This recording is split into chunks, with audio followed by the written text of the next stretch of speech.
Isang araw sa isang mataong kanto, may dalawang tindahang magkatapat. Sa kaliwa, masigla at puno ng tao, at ito ang safe store. Sa kanan naman, tahimik, ngunit magara, at ito naman ang pause store. At dito magsisimula ang ating kwento. Uy, grabe oh, daming tao sa safe store. Pero sa pause store, walang pila. Saan kaya mas okay bumili? Klaseng na sitwasyon.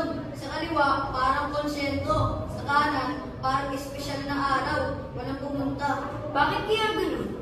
Oo nga, baka mas mura sa safe. Or baka mas mahal sa pause. Sosyal kasi, pang mayaman, awa na lang talaga sa wallet. Nagkatinginan si Briella at Gab. Parehong nalilito. Si Cyrus naman, enjoy lang sa pangakasal. Sa loob ng safe store, siksikan, pawisan, parang fiesta. Ang haba ng pila, pero mukhang worth it. Parang salo-salo ng barangay dito ah.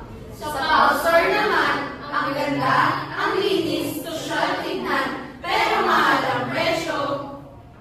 Welcome po, kahit silang bumili. Ang dali ninyong malito guys. Ganito lang yan. Doon sa safe, pila pa lang, may banding na kayo. Doon sa pause, oo mabilis, pero baka mabilis kung mawala yung pera nyo. Ang sale sa sales, pero ang bagal naman. Eh dun sa pause, mabilis na, pero baka ubos ang allowance. Hey, say, store siksikan, pero sulit. Pause store, walang pila, pero mahal. Parang ticket sa konsyento. Habang nagkakaasaran, ikaw naman si Pao sa kabilang banda ay tila naiinis na. Saan ba talaga ba sulit? Kanina pa tayo hindi makapag-desisyon ah. Ako ba talaga tinanong mo? Eh kahit ako nalilito na. Ako, simple lang. Kung tipid ang goal nyo, magtiis sa pila. Kung sosyal ang hanap nyo, magtiis sa luho. Either way, may tiis. Ang hirap pumili. Kaya nga eh. Kahit saan naman din, magdudusa kayo eh. Alamin nyo na lang, alin mas malala. Sino kaya panalo? Grabe, standard comedy na to ah. Oo nga, ayaw ko nun may favorite papanoorin habang nakikinig sa kanila. Habang naguguluhan pa si Briella at Gab, tuloy lang si Cyrus sa banat habang si Zay ay puno ng galak. Salamat talaga guys ha. Hindi ko in-expect na ganito karami ang bumili. Sulit lahat ang pagod ko. Sulit din kasi sa bulsa, kasi Oo, tipid na busog pa. Sarap yan.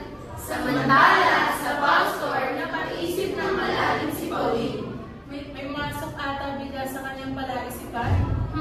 Baka masobra ako nagtaas, kaya pala walang pumapasok.